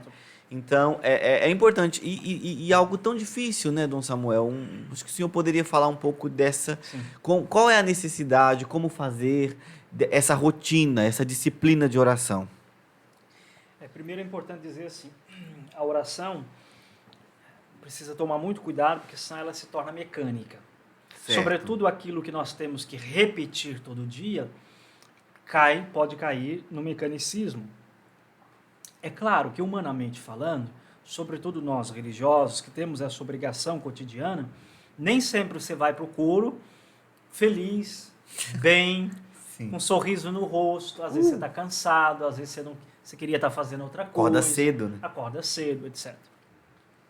A gente entende que é sobretudo nesses momentos que nós associamos a nossa miséria ao coração de Deus. Daí vem a palavra miserere, misericórdia, que é a miséria do homem posta no coração de Deus para ser transformada. Sim. Miséria humana colocada no coração de Deus se transforma em misericórdia. Então, assim, primeiro, quebrar esse tabu de que vida de oração é só para padre religioso e freira. Não é.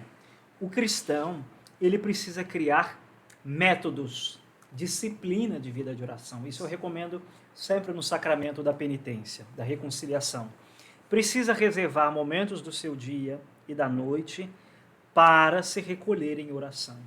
E isso vai se fazendo gradativamente até se tornar um hábito, não que se torne um hábito mecânico, mas é preciso parar, inevitavelmente. Alguém me dizia outro dia, mas padre, eu não tenho tempo, porque eu sou mãe de família, tenho que trabalhar e tenho criança, não tem um momento no meu dia que eu consigo parar, só à noite, aí eu estou com sono e durmo. Aí Santa Teresinha nos dá um show, né? Que ela dizia que até mexendo as panelas, ela consegue manter uma vida de oração.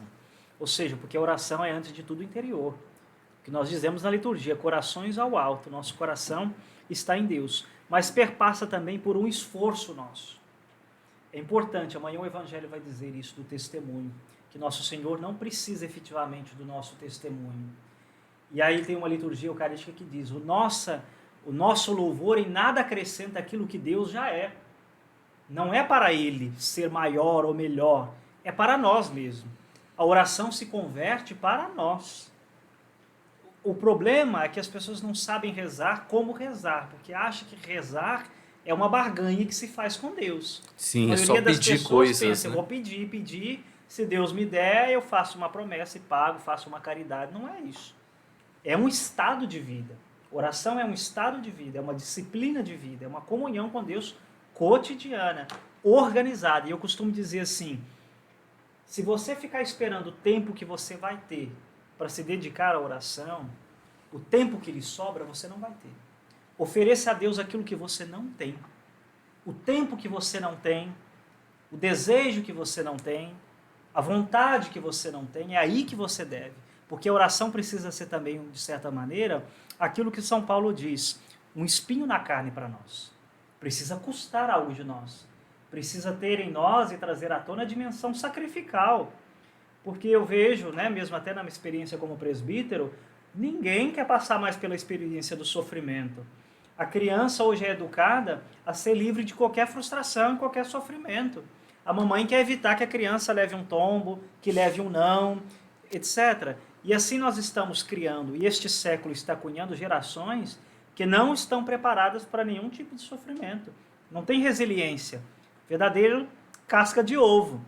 Então, assim, na primeira dificuldade, entra em depressão. Na primeira dificuldade, separa. Na primeira dificuldade, deixa a vida religiosa, deixa o ministério.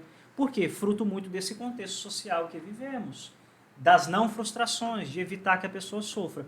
Precisa entender, nós não temos automaticamente vocação para o martírio. Não é que ninguém vai se autoflagelar, não é isso.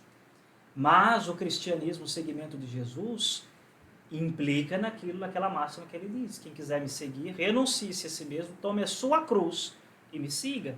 O segmento de Jesus não é vida fácil, não é vida cômoda. Então, precisa ter também na dimensão da vida de oração algo que custe de nós. Ou seja, oração é difícil. É mas combate. Mas vai se tornando, eu vou usar essa expressão prazerosa, é como a experiência que fazemos quando vamos de férias, por exemplo. Às vezes a gente está cansado da rotina, mas quando você vai de férias você fica lembrando, nossa, sente saudade falta da oração coral, ou seja, no coro com os irmãos. Você faz sua oração pessoal, individual, continua, mas a gente sente falta. Que maravilha, que maravilha. E o nosso fundador, assim, falando de oração, eu lembrava muito disso, né? O nosso fundador, ele... Quando o senhor fala, eu como, viu? É isso, é importante, né? O nosso fundador, ele fala de uma santificação pessoal e uma santificação comunitária, né? Então, acho que quando nós falamos de oração, e até mesmo, né, aquilo que a gente fala na experiência pastoral, a gente vai encontrando umas falsas ideias de oração, de que a oração ela me isola do outro, ou ela me torna melhor do que o outro. Perigoso isso. Perigoso, né? Então, se eu rezo, eu devo ser capaz de santificar a minha comunidade, ou seja, as pessoas aonde eu convivo, minha família, minha paróquia, meu trabalho, porque se eu, pela oração verdadeira, eu me santifico, né, eu consigo, então, santificar e tocar os lugares onde eu estou fazendo com que eles estejam melhores. E aí o nosso fundador tem uma outra frase, né, que a missão de todo salvista começa aos pés do sacrário. Do mesmo jeito se aplica a todo cristão. Muito bonito, né? isso mesmo. A nossa missão tem que começar por meio da oração, justamente por podermos fazer diferença. E nesse sentido não significa que somos melhores, né, Frata? Claro. Mas nos lugares aonde estamos. Né? Os frutos da oração, em primeiro lugar, nos possibilita a vida na graça. Isso é importante. A vida na graça nos vem automaticamente. Preciso buscá-la. E se busca, sobretudo, pela vida de oração. Mas é importante dizer que a vida de oração não é ser um papagaio que repete fórmulas. Não é só isso. Repetir fórmulas qualquer um pode repetir. Se não perpassa por aquilo que o Senhor está dizendo. A oração que me possibilita a vida na graça, independente das minhas, para além das minhas fraquezas pessoais, ela me eleva ao desejo da busca de santidade. E isso precisa contagiar quem está do meu lado. A minha comunidade, as pessoas que me circundam, a minha família, etc. Embora que a decisão é livre de cada um. A adesão à fé é livre. Por isso que você vai ver que na mesma família, por exemplo, a minha própria experiência religiosa, só eu quis partir para a vida religiosa, etc. Né? Os 5 dedos da mão, nenhum é igual ao outro, é diferente. Mas precisa pensar assim, quem já vive a vida de oração, eu preciso dizer isso, é importante aproveitar esse canal. Até na busca da santidade, e é sério isso, se a vaidade entrar, destrói tudo. Porque senão, se você se sentir melhor do que o outro, mais santo que o outro, mais preparado que o outro, entrou a vaidade. Que aí você busca uma vida, às vezes até ascética, com sinais externos, para ser visto pelas pessoas. Olha como ele reza, olha como é bonito a vida dele. Mas se aquilo não toca o coração, e se aquilo não causa transformação de vida, ele não é capaz de contagiar quem está à sua volta, aquilo ali não passa de um teatro. E às vezes o orgulho, ele passa muito despercebido, né, Dom? Porque às vezes a pessoa tem uma vida impecável, externamente, como o senhor disse, uma vida de oração, de ascese, mas é um poço de orgulho, né? E o orgulho é o pecado do diabo. Nós sabemos. O Papa Francisco falava, né? Os piores pecados são os pecados angelicais. O orgulho, a inveja, né? A soberba.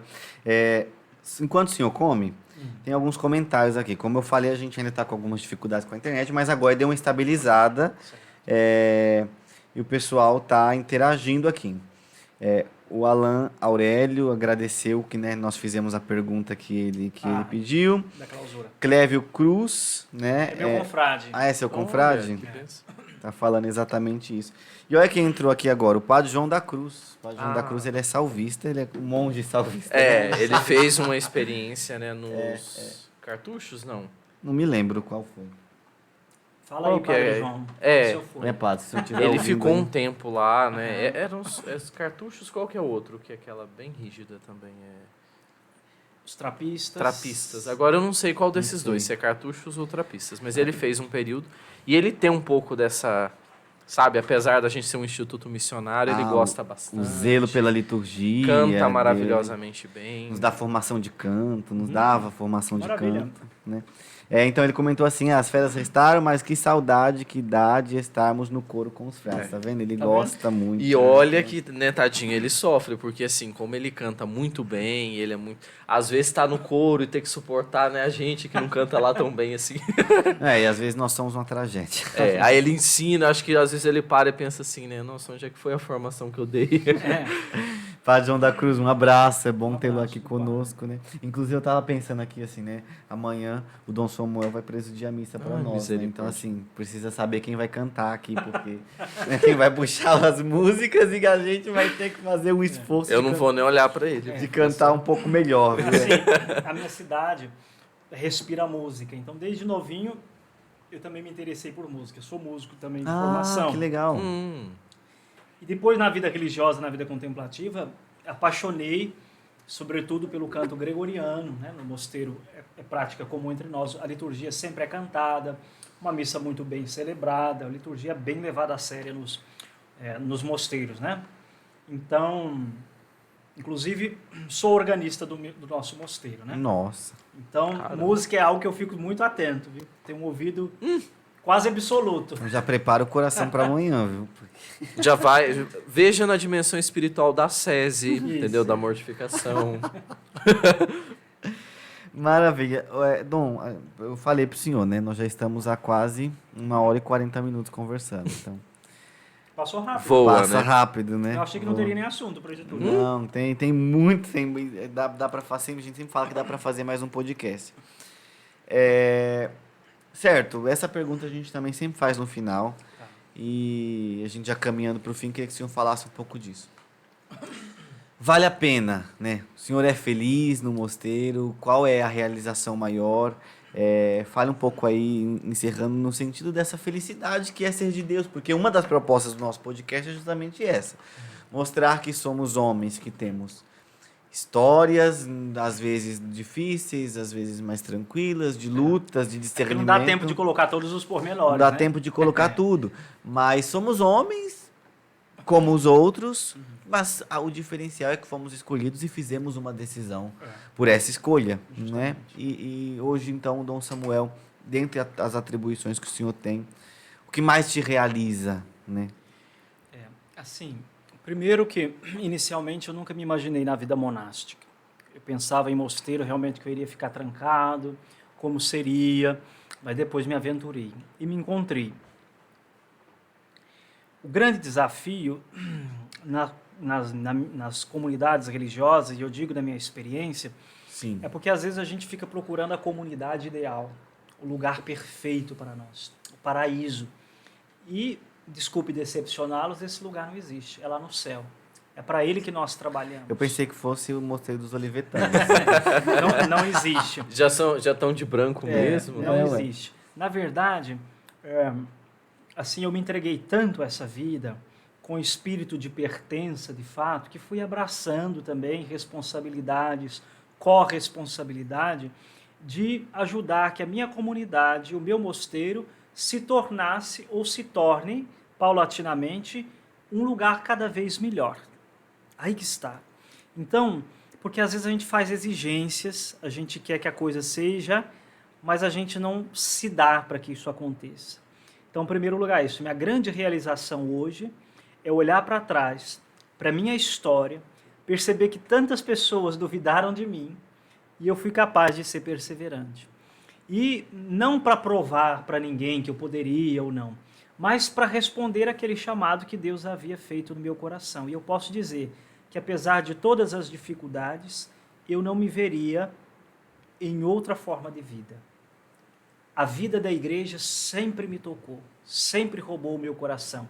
Tem um canto do cardeal Henrique de Lubac, Canto de Amor à Igreja, que descreve e sintetiza tudo aquilo que eu sinto em relação à vocação. O homem da igreja ama a beleza da casa de Deus. E aí ele vai descrevendo uma série de coisas, depois vocês podem pesquisar. Henrique de Lubac, depois a gente posta aí, né?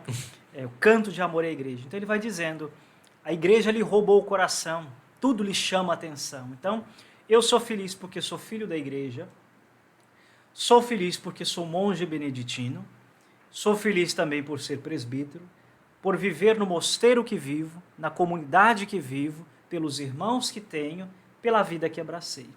Então, claro que temos dificuldades, temos desafios que não são poucos, mas eu não me veria realizado em outra vida. E a coisa mais triste, porque eu estou, como eu disse, à frente do trabalho vocacional, é alguém que chega e diz assim, eu fui vivendo a minha vida, não vivi a minha vocação, e não sou realizado hoje. Então, assim, para além das dificuldades, o que mais me faz feliz foi ter perseverado até aqui. Espero que Deus me dê a graça, é o que peço, da perseverança final, até a morte. Maravilha. Eu vou pedir uma coisa que a gente não combinou. O senhor falou tanto de canto, eu sei que a gente não tem um órgão aqui. Ai, meu Deus. Mas assim, eu acho que seria muito interessante para quem nos acompanha, se o senhor pudesse cantar um trechozinho de uma antífona Nossa Senhora. Com vocês juntos. Não. Não, a gente canta no gregoriano, sem polifonia. Não, mas brincadeira. Se o senhor pudesse, né, porque... Para finalizar, a gente já em clima de despedida. Tá. E, enfim, a seu critério, qual cântico o senhor achar melhor? Tá. Antes eu quero agradecer a oportunidade de estar aqui. Foi inédito, inusitado para mim. Fiquei um pouco tenso, falei, como que vai ser isso, né? Agradeço também a participação, certamente, de inúmeras pessoas que estão nos acompanhando. Quero dizer também que se há aí algum jovem que deseje conhecer melhor a vida monástica, a vida beneditina, a vida do mosteiro, pode entrar em contato comigo. Estou lá no Instagram, Dom Samuel OSB. É o único, Dom Samuel OSB. Dom Samuel OSB. O Mosteiro de Nossa Senhora da Esperança também vai encontrar. Tem como colocar nos comentários aí, Frater? Frater vai colocar aqui, então, um contato vocacional, quem tiver interesse. Dom Samuel OSB, me encontra, a gente conversa, né? Às vezes alguém quer conhecer melhor a vida contemplativa, a vida monástica. Como que é o arroba do Instagram? Arroba Dom Samuel OSB. Sem ponto, sem nada. Sem ponto, sem nada. Colocou Dom Samuel OSB, é o primeiro. OSB. Isto. Eu mostrei o nome do mosteiro do Senhor. Nossa Senhora da Esperança. Inclusive, às vezes você está assistindo, não é o seu caso, mas você conhece algum jovem, né? Pensou, lembrou de alguém, encaminha para ele. Isso. Então, estamos aí à disposição para acompanhar, para orientar. Às vezes desejem participar de uma missa no mosteiro, alguma liturgia. serão bem-vindos. Então agradeço vocês. A conversa isso. foi muito agradável, muito prazerosa. Achei que não teria assunto para isso tudo e passou voando. Claro. Daria Claro. outro podcast. Como vocês disseram, mas estamos aí. Acho que é bom esse intercâmbio de carismas, essa partilha. A gente se enriquece também, né? Eu sempre amei muito a vida religiosa e incentivo muito a vida religiosa em todos os carismas. São suscitados pelo Espírito Santo, são necessários a seu tempo. Então, nós possamos rezar e eu peço a oração de todos os que estão nos participando para que as nossas famílias religiosas cresçam não só em número, mas também em santidade. Vamos cantar juntos a antífona mariana do tempo da Quaresma. Ave Regina Celorum. Ave Regina Celorum, Ave Domina Angelorum, Salve Radix, Salve Porta, Ex quam mundo lux exhorta, Gaude Virgo gloriosa, Super omnes speciosa, Vale o valde decora, et pro nobis Christum exora. Lindo. É outra coisa, né? Monge é outra coisa. É igualzinho a gente Que canta você aqui achou, todo André? dia. O Frater André. Vamos cantar amanhã na missa, hein? Vamos ver, Só que amanhã a gente não grava, não. Tudo bem. Lindíssimo, Dom Samuel, muito obrigado. A gente agradece de coração o senhor ter vindo. É enriquecedor para nós, para quem nos acompanha. É sempre incrível. Então, tocar naquilo que Deus fez na vida de cada um, na particularidade da história, do carisma. Muita coisa aqui, né, Frater? Nós mesmos não dúvidas. sabíamos, então aprendemos muito. E é isso, muito obrigado mesmo, de coração. Agradeço os senhores. Dom Samuel, muito obrigado, né? Mais uma vez, o Frater já agradeceu, mas assim, foi muito bom tê-lo conosco e eu garanto que o pessoal gostou também. Repito, nós tivemos alguns imprevistos com a internet, mas como nós vamos tentar fazer? Dá para fazer, né, Frater? Para postar o vídeo inteiro depois? Então quem Maravilha. perdeu algum pedaço, Então, quem perdeu algum pedaço, tem um pouquinho de paciência, a gente vai tirar esse ao vivo e postar o vídeo gravado depois. volta lá, assiste de novo. Volta e assiste de novo. Compartilha para outros. A gente sempre pede, inclusive, curtam, compartilhem, né? Envie o link. Tem os outros podcasts, as outras Claro, semanas. claro. Então, se você não pôde assistir em alguma delas, vai lá, assiste, né? Coloca no Spotify enquanto tá indo pro trabalho, tá fazendo a bicicleta, a corrida. Sim. Dá para ouvir. Ajude a gente aí nesse projeto de evangelização. Ativa o sininho e se inscreve no nosso Exato. canal do YouTube, que é onde está sendo transmitido aqui o nosso podcast, né?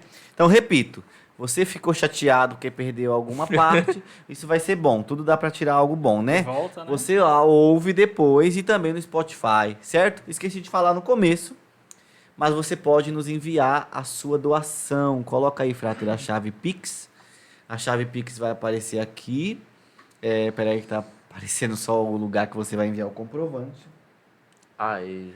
Aí, então essa é a chave Pix, você pode fazer a sua doação para o projeto do podcast, certo? Então, nós temos alguns ajustes aqui na sala para fazer, você pode fazer a nossa doação. Fazendo, então, a doação, nessa chave Pix, você envia o comprovante para este número de telefone que vai aparecer aí agora. Vamos ver. Aí. Para este número de WhatsApp, você manda o comprovante. Olha, é para o podcast. Beleza, eu consigo reivindicar esse dinheiro depois. Direcionar. Né, direcionar para cá, para as melhorias da nossa sala. Mais uma vez agradecemos, então, o Flávio, Pizzaria, Hamburgueria e Sushi Papaiô, nosso patrocinador. O Dom Samuel vai poder provar a pizza agora há pouco, né? Então vai ser agora depois do podcast. É isso aí.